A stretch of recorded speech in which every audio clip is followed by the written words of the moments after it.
باچا نگران شعبه بهبود تنظیم اساتذه صوبه خیبر پختونخوا و ممبر اگیگا صوبه خیبر پختونخوا دی وخت زه پېښور کې ناست یم زما سره روز سکندر خان صاحب هم راسره دی موږ نن ټوله ورځ په پېښور کې تېره کړله موږ د سبا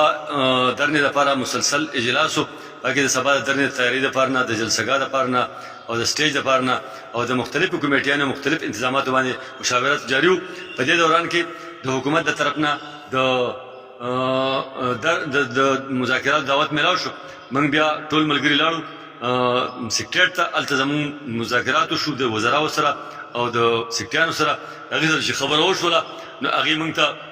دا خبره وکړه چې موږ تاسو سره 25% کوو خو د 1 جولای نه موږ ته ویل چې نه د 1 جولای نه موږ نه منو موږ ته به اول خو د 1 مارچ نه دی خو د 1 مارچ نه نه نو کم از کم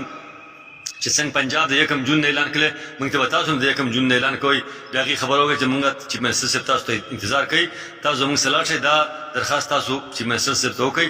او موږ بیا لاړو سی ایم هاوس ته د وزیر اعلی صاحب سره ملاقات وشو وزیر اعلی صاحب ته موږ درخواست وکړو چې چونکې پنجاب د 1 جون نه کړی تاسو مهرباني وکړئ موږ له د 1 جون نه وکړئ موږ د وزیر اعلی صاحب شکریه ادا کوو چې هغه د 1 جون نه د 25% الاونس اعلان وکړو چې 25% الاونس به انشاءالله موږ تاسو له د 1 جون نه درکوو د دې نه علاوه که مرکزي حکومت چېرته 10% یا 10% نه زیات د مهنګایي الاونس په اندازه ده چې هغې 10% خبره وکړه هغې پرون میټینګ کړی چې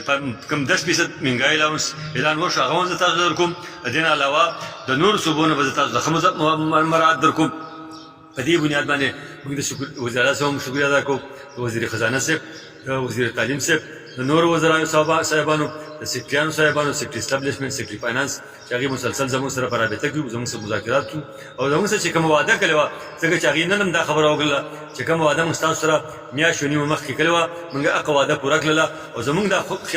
خواهش و دا د تیمور جګړه وینا وه چې زموږ دا خواهش و چې موږ میاشت کې دننه ستاسو سره خپله وعده پوره کړو خو چونکې زه هم په کرونا باندې مریض شوم سکرټري اسټابلیشن مریض و په دې بنیاد باندې موږ ستاسو سره لږ تاخیر وشو خو موږ خپله وعده نن پوره کړله هغې وعدې مطابق یې موږ ته وزیر اعلی صاحب په خپله باندې د 25% د الاونس اعلان وکړو او د دې نه علاوه په بجټ کې د اضافې اعلان یې وکړو چې 10% وشو کارتونه چې مرکز وکړه کوو موږ په دغه بنیاد باندې د صوبایي حکومت شکریه ادا کوو او د دې سره سره خپلو د دې صوبې سرکاري ملازمینو ته مبارکي مو ورکوو او هغې ته خوشخبري مو ورکوو او هغې ته دا وینا کوو چې سبا چې کومه زموږ درنه وه هغه درنه هغه زموږ وختي طور سره موږ ملتوي کړله ځکه چې موږ ته اعلان شوی دی زموږ درنه به سبا نه وي ټول ملګري دې په خپلو کورونو کې محفوظ کیني زما د طرف نه د تنظیم اساتذه د طرف نه زه د ټولې صوبې سرکاري ملازمینو ته مبارکباد هم ورکوم او شکریه هم ادا کوم چې هغې شپه ورځ